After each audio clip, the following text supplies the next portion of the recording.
This is Report Desk Africa, of course, the show in the News Central Television, or on News Central Semantics Television, where we get to talk about reports that News Central reporters get to do. Some of the top stories on the continent of Africa. Last week we talked about some really good stories, and this week we're doing the same. My name is Bernard Akede, by the way, and I'm sure we've all missed the lady on my right. I call her my sidekick sometimes. She just decided to take this 2 weeks hiatus and then decided to come back when she feels like. But it's good to have you back, Blessings. It's good. Well, I know. I think for the first time, I would say I'm the one who has been away from the show because you're always on and on, traveling, being unfaithful to the show, but I've held it down, so I deserve the break. Whatever I do is for the good of the show. Nice having you. Wherever I go is for the good of the show. But it is good to have you back. It is good to be back. My name is Mosugu, and the program is Report Desk Africa. This is where we dive into different hot-button issues from political upheavals and conflict to economic development, of course, and of course, technological progress as we provide context so that you can make sense of these complex stories, not just, on the headline surface, but also in a way that goes way beyond the headlines. Of course. And if you're a regular on the show, here's what we usually do. You probably know that we take you through some of the topics that we felt or that we were able to forecast will be making headlines in the coming week. And as at last week, these were some of the topics we were looking at. Now, we did tell you that Zambia is among the latest countries to battle its worst cholera outbreak in decades. Now, since 2021, the disease has seen a global upsurge affecting more than 1 million people yearly. We also did mention that the United States Treasury has, sanctioned the Sudanese companies, 3 Sudanese companies, as a matter of fact, allegedly funding the ongoing war in Sudan at the moment. And then finally, we told you that President Bola, well, they told you, I wasn't here, but we did mention that President Bola Ahmed Tinubu has expressed concerns about the stereotyping of Nigerians as cyber criminals. And I remember that we've talked about this time and time again. So this week, we will stay in West Africa, starting with the postponement of elections in Senegal from the 25th of February to sometime in December. Then, of course, we'll move to Nigeria, where we'll discuss the rising cost of living in the country. Bernard, I don't think that this topic is something that we'll stop talking about anytime soon. Oh, no. It's not something we're going to stop talking about anytime soon because it affects each and every one of us, regardless of where you're from, who you are. It affects the high and mighty. It affects the low and the lowly, if you like. It affects us as journalists. It affects businessmen, media entrepreneurs, whoever you are, in one way or the other. So it's something that we'll continue to talk about in different ways. We tackle it, in different facets. But we'll continue to talk about it until hopefully something changes, and changes for the positive, as a matter of fact. Of course, hopefully so. Well, these are the 2 major topics that we'll be discussing today. First of all, the elections in Senegal, and of course, the rising cost of living in Nigeria as well. You don't want to miss these stories. Stay with us. We'll be right back.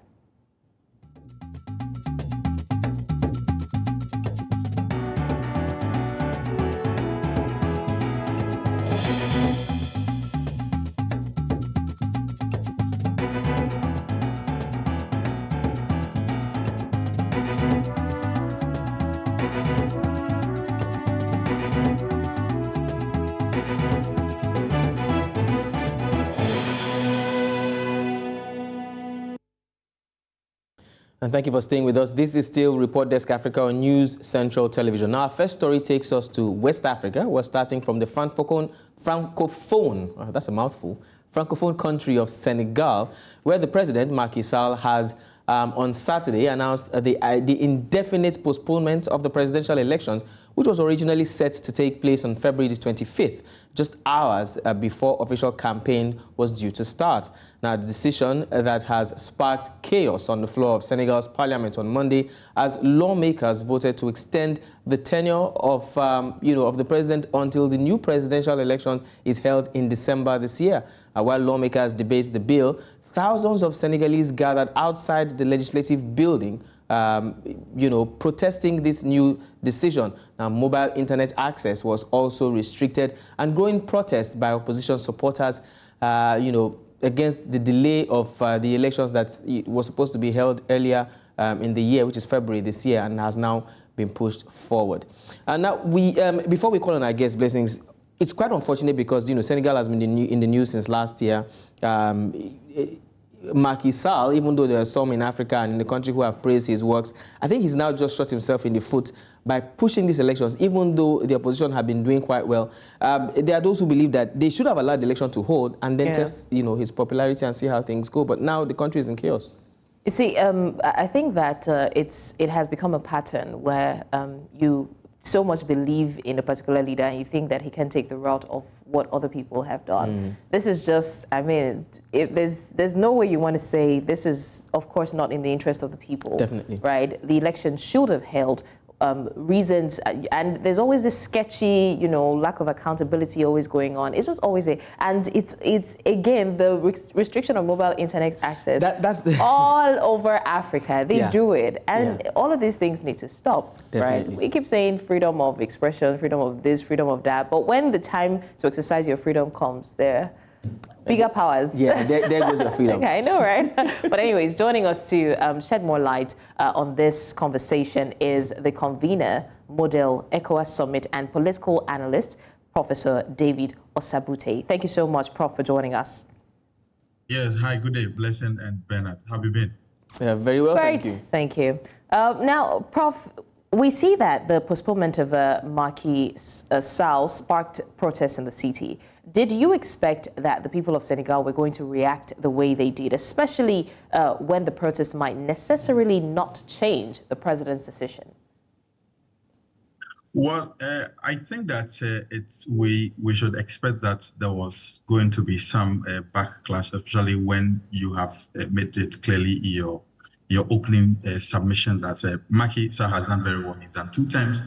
And then as president, he has indicated that he's not going to be running for a 3rd term. So I think that on the basis of that, he's been able to leave a clean sheet. But to postpone the election by several months, I think that is problematic. And then also the backlash that we are seeing from the opposition and young people, it is expected. I'm saying this because you have currently ongoing in Abuja. It's actually an ECOWAS emergency meeting that is discussing what is happening in not just in Senegal but also Burkina Faso, Mali, and Niger. You recall that some few weeks ago, Niger, Mali, and Burkina Faso had actually stated clearly that they have actually exited the regional bloc. So already the region has its own issues, conflicts, political instability that we have had to deal with, and we haven't gotten here. So for me, I expect that His Excellency Macky Sall should have known better. And then also, I think that for him to have unilaterally postponed the elections, some of these backlashes was definitely expected. It is not democratic. Thank you so much, Prof. Now, you just talked about ECOWAS, the regional bloc, the 3 francophone countries that have exited the regional bloc. There's a lot of conversation around this, and I'm hoping that we'll be able to bring you back sometime soon to talk about ECOWAS, because that's another ongoing conversation. But away from that, coming back to the topic, now we're talking freedom of expression, like Blessings here mentioned in our introduction. Now, a private TV station, as we understand, Wolf Television Network, had its signal cut. Has had its signals cut off as they were broadcasting, the protest on Sunday, and their broadcast license was also revoked. Now, mobile internet services were also cut off on Monday. Clearly, do you think this is an infringement on the rights of the people, knowing that we get to see these things happen when information is expected to go out from a country that is having some kind of activity? We saw this in Libya. We've seen this in several African countries, and no one would have expected that we would see this in Senegal. What's your take on this? I think, and this is my brutal thoughts. It is a clear infringement on the right of the media, and then it is also an infringement on the right of the people to access to information. Withdrawing the license of a media house, blocking internet access, I think that Africa and West Africa in 2024, that is not the way to go. I think that we should always have room for dialogue where we are dialoguing and we are sharing ideas. But when you agree or you disagree with the media, and you agree or you disagree with what the people are doing because it's a protest, and that is it's part of their fundamental right. It does not urge a government to go on to block internet access and withdraw the license of a media house. Like I have said, let us learn from what is happening currently within the West African sub-region. We've seen the likes of Guinea, we've seen the likes of Niger, we've seen the likes of Burkina Faso, we've seen the likes of Mali. There's a lot of instability within the sub-region, and ECOWAS is doing its possible best to ensure that we're actually containing some of these political instability. So when we have some of these things go on in Senegal, then it's problematic. So for me, I think that it is an infringement on the right of the people of Senegal. Of course it is. Now, Professor Osabutey, some analysts and, of course, international observers have described the postponement of the elections as a constitutional coup. And they also added that it can be seen as a major threat to the rule of law and the constitutional government, not only in Senegal now, but also across the sub-region, especially given the planned exit of Burkina Faso, the likes of Niger and Mali, from the ECOWAS recently. How do you react to this? My reaction is that this is unacceptable. Where what is happening in Senegal now is unacceptable, and I agree, or I side with the likes of the international community and other analysts who hold the view that this is a constitutional coup. And like I mentioned earlier, so that look, Macky Sall has done very well. 2 terms, he has indicated publicly that he's not going to run for a 3rd term. So for him to have done this, that is a clear definition of what a constitutional coup is. However, some analysts also are of the view that he decided to do this because of the fact that the popularity of the prime minister who is running on the ticket of his political party, there's a problem. So yes, so for some of these, for me, I think that we need to be able to avoid it if we intend to grow our democracy in Africa and West Africa. And then also, like I said, learning from what is currently happening in Niger, Burkina Faso, and Mali. I think that Senegal can do better and should do better. Thank you, Professor. Now, I'd ask one more question. And, as I said earlier, it's almost impossible to talk about what's going on in Senegal without talking about ECOWAS, the regional bloc right now. And it's almost like a, which came first, the chicken or the egg kind of case. There are those who would say that ECOWAS should not interfere too much in what's going on in certain countries because they have their own territorial integrity to protect, while others would say ECOWAS should interfere before it escalates. I mean, using cases of Niger, Mali, Burkina Faso, and Guinea as an example, where was ECOWAS and the AU when these countries were having crises, which eventually led to the military junta taking over power. Now we're seeing something happening in Senegal. Now the development in Senegal, of course, is happening when, of course, this regional bloc, ECOWAS, and the AU are having issues. Now, don't you think that ECOWAS and the African Union, as it were, are expected to take urgent actions before things get out of hand?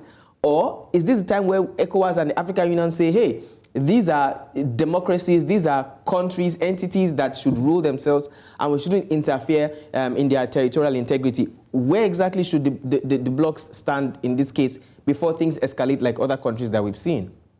Okay, I think that just like ECOWAS and then the AU, when any country signs up to be a member of some of these regional blocs, definitely there are protocols that are governing elections, protocols that are governing everything. So when you sign up to some of these regional blocs, you definitely understand that there are some of the protocols that you need to subscribe to. However, all I want to say is that what ECOWAS would need to do and what the AU would need to do is to be proactive rather than reactive. For some of these things, whatever has happened in Mali, Burkina Faso, and Guinea, and even happening in Senegal right now, there have been a lot of indicators. There have been a lot of signs that have pointed out to the fact that if we are not able to do A, B, and C, some of these things will happen.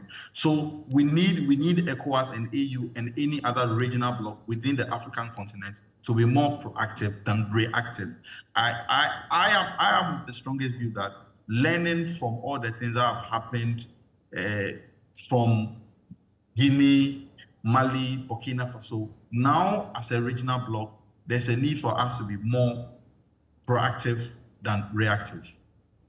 All right, Prof, I kind of like the fact that you hammered on being proactive rather than reactive, because especially in this part of the world, it will cost us less and, of course, come with less consequences if we learn to be proactive and not, use the fire brigade approach after, like using medicine after death. On this note, I want to say a big thank you, Professor David Osabutey, Convener, Model ECOWAS Summit, and political analyst as well. Thank you for joining in and sharing your thought on this development. We're definitely going to be seeing how it unfolds, and of course, we will definitely keep the people updated as well. Thank you.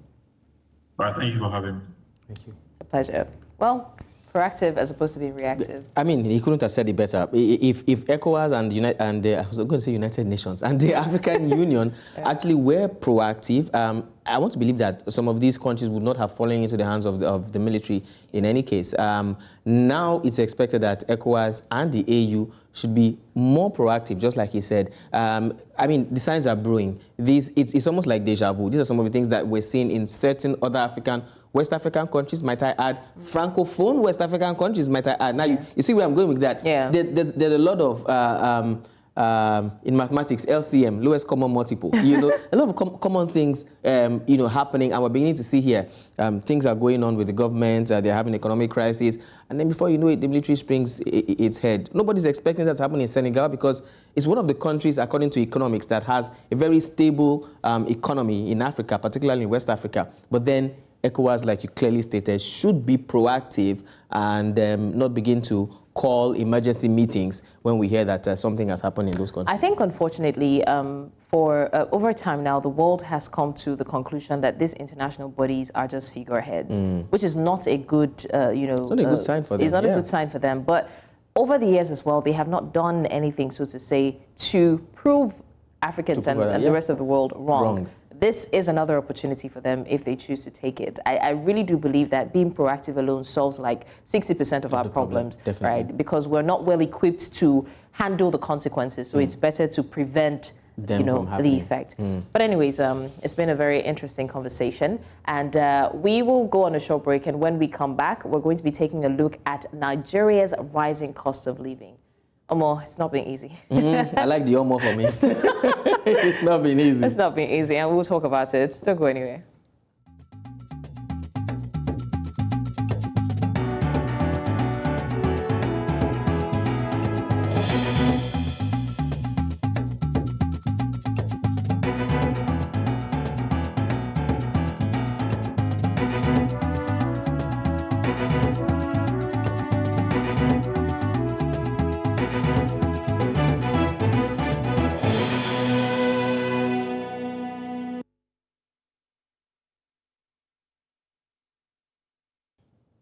Many thanks for staying with us on Report Desk Africa. Once again, this is the show that not just gives you the headline stories, but of course we try to help you make sense of these conversations way beyond the headlines. And we had just talked about, the elections in Senegal, and we're looking to see how that unfolds.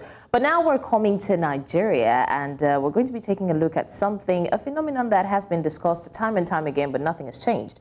Now, Nigeria seems to be facing its worst economic crisis, as many groan in due to rising occasion by unprecedented inflation about 6 months into the regime of Bola Ahmed Tinubu, and it has gone into the new year 2024. Now, according to the World Bank's report, the poverty rate in Nigeria increased to 46%, representing 104 million poor Nigerians. And inflation rose to 27.33% as well in 2023 and 20% in as well 2024, according to the National Bureau of Statistics, the NBS. And this made a significant impact on household spending. And I'm sure that every Nigerian right now is feeling or bearing the brunt of this. Anyways, News Central's Ni Omoni has been on the story for a while now, and he compiled this report. Do take a look. Here is a view of what a food item list for an average Nigerian home looks like. with items such as rice, beans, curry, vegetable oil costing nearly a fortune. For me to stock my home for a month, it will take like 250K. Yes, for you to buy everything, the curry, the beans, the rice, everything. Rice is even worse, because at least rice was, before you can cook concoction with anything, your family will eat. But now rice, the kind of rice is 1.5 for the clean one, while the Nigerian rice is 1,001, with one full of stone. So it's only God that will help us. For restaurant owners like Israel, who makes soup and stew which is accompanied by a Nigerian swallow or rice, amongst others, the choice to cook these revolves around luxury or necessity. Everything now for Nigeria is so expensive, and like in my own house, if I want to eat food, because I'm not yet married, so I will know the kind of food that I will buy, so that, because everybody now is managed, everybody is managed. The minimum wage in Nigeria has been steady at 30,000 naira since 18 April 2019, although there has been calls for an increase to 200,000 naira and even 450,000 naira. The dream seems far-fetched. The margin we had before was from 18,000 to 30, which was over 100%. And the question is, even 100% of 30,000 leaves us at 60. Can that take Nigerian workers home? As the rising food costs push Nigeria's inflation rate to 28.9%, for most Nigerians, some of those food items have become essential commodities. Before, I used to buy a bag of rice, sometimes quarter, but now I don't even bother to buy it again. We just, we eat everything we see, not what we like before, just anything we see, we eat. Just told my children, don't waste food though. Before, they are full flask to school, I can full it, but now I have to ration it so that sometimes they come back with food, but now they will finish. Mommy, that food is not okay, but manage it. Staple food items that many Nigerians rely on for sustenance have seen substantial price rises. The average price of a carton of noodles have increased to 5,900 naira, while a bag of rice now costs 70,000 naira on average. Plantains, a commonly consumed vegetable, are selling for 500 to 1,000 naira per 5 strands. The cost of a kilogram of Titus fish and chicken has risen to 3,000 naira and 3,500 naira respectively, with others like bread, yam and egg costing nearly an arm or leg.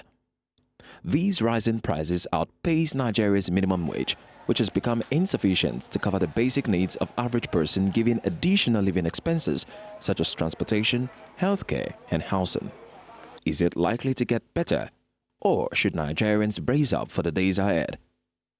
While many hope that Nigerian government does something quickly about the situation, a general term, thank you, used for this kind of period is called the survival mode in Nigeria. In Lagos for News Central, Ni Omani. Thank you so much, Ni. I would have loved to ask him for a bottle of that drink he was having. I don't care how much it costs, but for me to afford that, I know he can afford one more for me. Now, joining us to discuss this is News Central's one of our own in-house correspondents as well, and news anchor, Dapo Adigboye. Dapo, thank you for joining us. And since both of us are men, I think we should ask Blessings. Are you now doing beauty on a budget? Is your makeup still costing the same, or like Ni said in that package, are we bracing for? I feel like it's people that even have money that are doing beauty on a budget. Beauty and budget out the window. Out the window. Honestly, because everything now is on the budget, and that was on a lighter note, right? I'm still on a lighter note. I was on Instagram. You know how Nigerians can make jest of almost everything. Basically, I was reading on the internet, and somebody posted and said, have you noticed that in churches and religious houses, nobody preaches against not eating in dream anymore? Because what you anywhere you see, you eat. Exactly, just eat. And then another person responded and said, that's true, that now when he's going to bed in his dream, he just keeps an extra plate under his bed in case there's more food. No, but the truth is, people don't see food in their dreams anymore. There's no food anywhere. That's the truth. But that's on a lighter note. But to be honestly, guys, I beg your pardon. Now, the rising cost of living has really eaten deep into every sector of living, every sector, in the country, and things are really, really tight. Dakwa, I want you to share, in 1 or 2 minutes, personal experiences with us. I mean, let's bring it home. How has this rising cost affected you? In like 2 minutes. I mean, just like every Nigerian living in Nigeria at the moment, the cost of living, something as basic as food. Let's not even go to accommodation, education, transportation is also basic, right? It's astronomical, absolutely astronomical. There's a saying, in town right now, spend now, save later. The reason is because if you save thinking you will spend later, trust me, you will spend more later at the price you're getting it now. And I think that is a travesty to economics, right? It's really, really sad that this has been the rhetoric for as far back as I can remember, several administrations, but right now it seems very much intense. Let's not even go, to the side of the naira to the dollar, where we experience a constant free fall. So the question a lot of people keep asking is, what exactly is going on?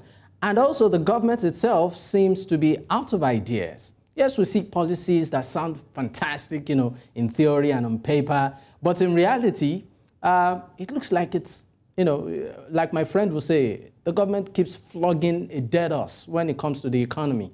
So I think a lot of Nigerians are going through it really tough, particularly with feeding. I saw what NEED, did in terms of basic household items. Yeah. People even tell you that these days, it's useless having a budget. And I think I concur. Just take what you have in terms of your money to the market. Wherever it stops, just buy what you can and go back home. Because if you draw a budget, you might get there and you realize there's 1,000 naira addition, 100 naira, 200, 500. I remember passing through a major market in Lagos. Even the market women are fed up because they are not making the usual sales they used to. Right? And it's also affecting their own upkeep. I remember passing by a market woman and she said maybe they would gather themselves and go to the seat of power naked to protest. So the reality is really dire. And just recently, I think about 2 days ago, the governor of the Central Bank of Nigeria did address the House talking about issues, and he mentioned quite a number of factors that might have mitigated to pressure on the naira. Part of what he said is will I call it education jackpot syndrome, and also the will I call it medical tourism right now, But if you look at it also, how many Nigerians actually, yes, we know that a lot of Nigerians are living in droves, but we still have many more here, in the country. So there are so many sides to this very unfortunate reality. For me personally, Bernard, I will not lie to you. We get. Should I talk? Don't talk. We get. Like this is it. We get it. I mean, it's just, let's not even go to transportation. Fuel is something else. Yeah. There was a time I did a cost of how much I spend, fueling my car a week. Right? Before, I have a 72-liter car, right? And before, roughly maybe 10,000, I'm okay. Yeah. But 72-liter tank, car. And before with 10,000, I think I'm okay. Yes. Right now, it's going to about 45, 50 for a full tank. That's to tell you, that's to give you an idea of, that's just transportation. I've not gone to feeding. We know how much a kilo of turkey. In fact, I don't think people buy turkey these days. Maybe they'll stop selling it in kilos. Yoruba people will say olo turkey. Yeah, because almost, I don't want to use the word unaffordable, but it's astronomical. So the big question right now is, which I'm asking, Nigeria boasts of, a large amount of professors, academicians, eggheads that are changing things around the world. Don't we have the right amount of brains to ensure we put this economy in the right direction? We've seen policies. Personally, I'm tired of policy rhetoric. Most times, like yesterday on my program, the conversation, we talked about... Rub it in. We talked, and we had, a technocrat talk about it, and it was all theory. But in reality, it looks like... So the big question is it that the policies are not right, or is there a sabotage, a strong economic sabotage somewhere to ensure that for every policy that comes out, there is a countermeasure to ensure that that policy doesn't work? It's deep. I think my problem, Dapo, thank you for that, by the way, is that when it comes to giving reasons and causes, we can speak English. But the earlier we realize that, we need to go beyond finding what the reason for the problem is. I mean, someone came out and gave a whole speech about how it's because people are jackbuying to other countries. I found that very... That's the reason why okay, fine, that's the reason. What is the solution? We're done counting reasons. Well, counting reasons, people are finding solutions to their problems in other countries, and we're still counting reasons. We're still playing the blame game. This is beyond, it has gone out of control, to be honest, because, Dapo, you mentioned budget. The truth is, if you want to leave without a budget, you have to, something has to give. You would have to forfeit something, because if you use all of your money to go to the market, you will come back owing the market women, and is that bad. Many people now have budgets, and we all know, like, we're looking at ourselves and we know that this budget is not realistic. For example, you're talking about fueling your car. Someone's salary might not even be able to fuel the entire car. So he's limiting the price he's supposed to pay for fueling the car. He knows that this is ludicrous. What I'm writing doesn't make any sense. But he's just trying to, make sure that everything, literally, we're trying to make ends meet. Yeah. And it's such a sad situation. Now, for people who, they say the haves and the have-nots, those that have, it's a terrible situation. For people who are living, on the average level, it's bad. Now imagine what the people who do not even have are going through on a daily basis. And we're talking, they'll be mentioning 5K, what's it called now? Giving them 5K as per survival. It doesn't make any sense in this economy. Blessing, sorry to cut in, what can 5K do for you? What can 20K do in this economy? I was going to say, at the moment, for you in this economy? Is a challenge. The labor union is pushing for a 200,000 naira minimum wage. They're even saying that right now, 200,000 naira maybe cannot do so much. We saw in that report where a lady said she spends about 250,000 naira on feeding monthly for a family. Now, if you have a family of 4 or 6, I mean, what can that really do for you? Just a bag of rice right now goes for about 70,000, and that's, I mean, with pricing, I guess, right? So for me, I think yes, as much as we have policies on ground, as much as we have the government trying to, do its own bit, palliatives here and there, which I think, personally, I think the palliatives are a waste of time, because at the end of the day, I don't get it, I'm not sure you get it, and I don't know anybody within my circle Nigerians have always had a problem defining who the poor is. Because they always say they're giving money to the poor, but we've never seen any of the... Exactly. So I keep asking, so where does this go to? So it looks like maybe it's just party cronies. But that aside, I think this issue, as much as the government is trying to attack it from the aspect of policy and all of that, there's also the physical involvement. Where am I going with this? Something tells me that there's also the aspect of sabotage at even a micro level. So why is it that every 2 days you go to the market? Let me pick maybe fish, for instance. You see a 50 naira increment, 100 naira increment, maybe 200. And then you ask, but nothing really happened. The price of dollar, was relatively stable. They tell you, oh, it's the economy, right? So I feel that some sort of regulation also needs to happen there, particularly on the aspect of the suppliers.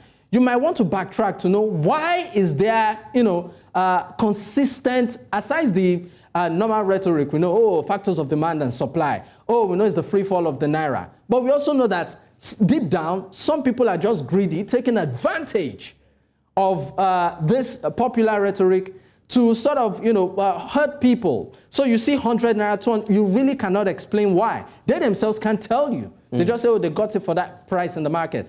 So I think that the government also needs to be involved physically, and not just this time around policy-wise and all of that. Maybe you have a task force that goes to the root cause of these things, from the retailer to the wholesaler, to find out why basic items keep increasing steadily within the shortest period of time, right? So aside that also, you would also want to look at it from the macro angle. I mean, we've talked about it. We've had governments, they need to talk to the BDCs, the black market, try to regulate it. There was a time, I think as at last week or early this week, the Central Bank of Nigeria told banks that if you have backlogs of dollars, push it out into the economy and all of that. So we know all of this. But I also feel that maybe that is not enough. Compliance also needs to come into all of this, and that is why I think maybe a special task force that goes to the root cause of these things, particularly for basic items, ensures that even if there's an increase, it's managed.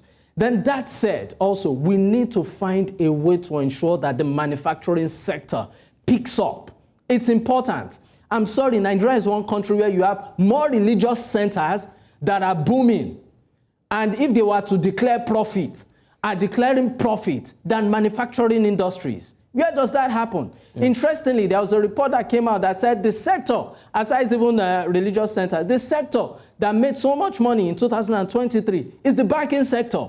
And so I ask, sorry, what do banks sell?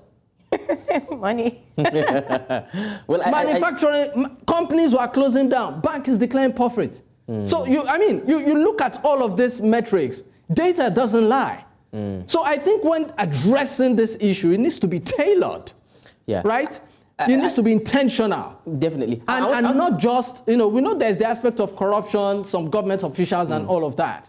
But sometimes stakeholders need to leave their air-conditioned office and hit the streets. So that's exactly where the challenge is. I would like to quickly jump in here because of our time. Now, stakeholders hitting the streets, like somebody we used to work with back then was saying, we live in alternate realities, right? Some of these stakeholders, the governing class, majority of them, most of what they survive or most of what they live on is paid by the government already. I mean, you would hardly find them in long fuel queues.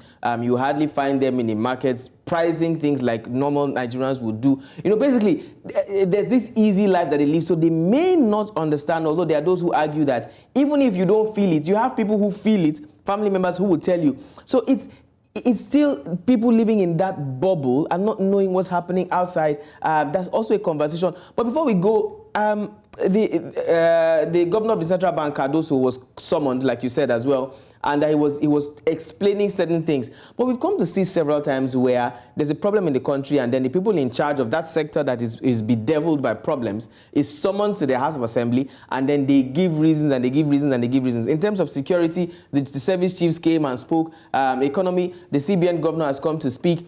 But after they have spoken, what happens? Is it just question and answer segment and then we go back? Or they will now form a committee and say, okay, let's probe this, let's probe that. This conversation, like Blessing said before we started, is one that is not going to be exhausted today and not even tomorrow and maybe not next week. But as we go on that, well, part of the reason why you are here is because we all want to relate as journalists, as human beings, as ordinary Nigerians. If you were to give your own advice or solution. I know you're not an economist, but I want to believe that you know a little bit about economizing, like we say in Nigeria. What would you say could be some kind of plan or some kind of strategy that regular Nigerians, I would like to say the middle class, for those who believe that the middle class still exists, what would you say could be some kind of survival mechanism or strategy that people can use in these trying times? Well, I have a background in policy analysis. So for me, I think for an average Nigerian, number one, try to live within your means, right? And for the fact that you have a little excess doesn't mean that you should exhaust it, right? Save for the unknown. It's just what it is. I always tell people that, look, majority of Nigerians are just one sickness away from poverty. Quite a number of them. You might think you have 100,000 naira now. Have a sickness of 60,000. How much is left? Right? So you might need to just save for the unknown. Keep saving. Live within your means. And for your mental health, as much as you try to pay attention to what is going on around you, try to also block it off. Sift it. Yeah. It's good to have good times, but also it's important that you keep your mental stability. Now, on the part of the government, let's be intentional with some of these policies and real. Yeah. Please leave that AC office and really, hit the streets. Start from basic items. And most people are complaining because they cannot afford to eat. It's a fundamental right. I think, before I go, the core function of the government is to protect lives and security. Yeah. Security doesn't just mean that someone's shooting me. Security also means food security, which is really important. Let me just stop here. Okay, thank you so much, Dakwa. I mean, it's very important that the government prioritizes, and I do hope that they hear, because, I mean, we're in a country where they're buying new cars because the road is bad. I would not stop saying that because it's very, very ridiculous. But anyways, one of my friends was saying that he never would have thought that he would hear on the news that Mina is protesting. I don't think it doesn't even sound, you know, there are other states that you hear people protest, and I'm like, in this economy, anybody will protest because it's getting out of hand. But thank you so much, Dr. Adeboye, for sharing your thought on this. We really do hope things get better in the economy, and I do like the advice that you gave to people. The fact that you think you have excess doesn't mean that you actually do have it, because anything can happen. We're hoping that the situations do not get, do not deteriorate, but please try to live within your means. Once again, thank you so much. This is still RDA, and when we come back, we'll be looking into what? The crystal ball. Or crystal I miss hearing that. The crystal ball, right? I miss hearing that. So we'll be looking into our crystal ball to tell you what to expect in the coming week, as we do always. To stay with us.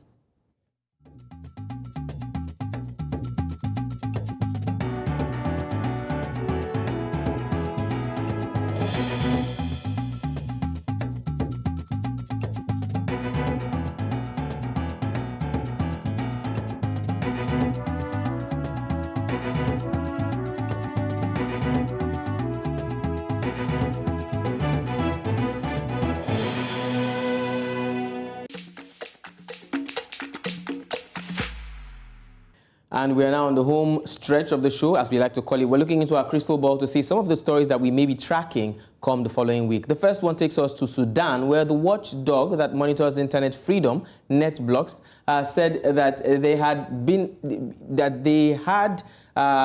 a new collapse in internet connectivity, I beg your pardon, amongst the ongoing civil unrest in the country. However, some citizens have reported the inability to access the internet since Friday, but the situation has since gotten worse. The network outage adds to the country's hardship. According to United Nations, the nation at war already has at least 9 million displaced people, while half the entire population needs assistance.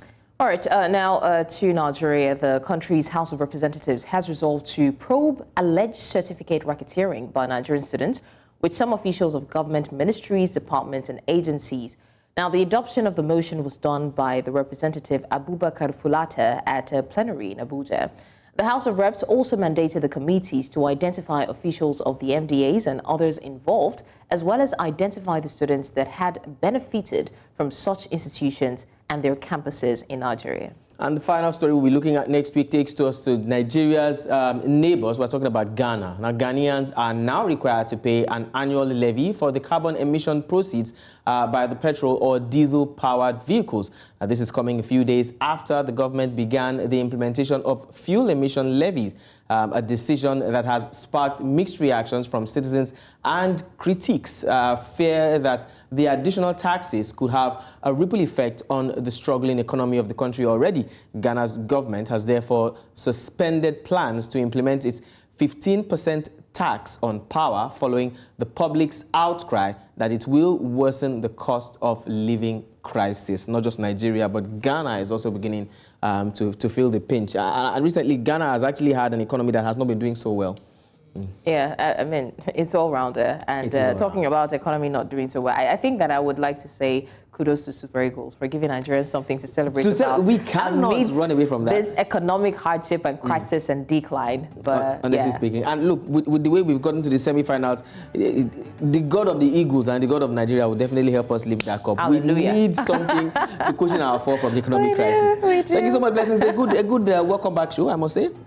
You must say. Yeah, I must say. You would ask me. You would ask me if it's good enough. You mustn't say. No. But yeah, it's been good. It's good to be back. I missed the show, and like I said, I always save the show, and this is just the first time that I needed that break. It's well deserved. Definitely. If I do say so myself. And let me just warn you, my own break is coming very soon. But that's you're always on break. Thank you for joining us on Report Desk Africa today. My name is Bernard Akede. Do join us again, same time, same station next week. I'm Blessings Mosugu. Have a lovely rest of the day.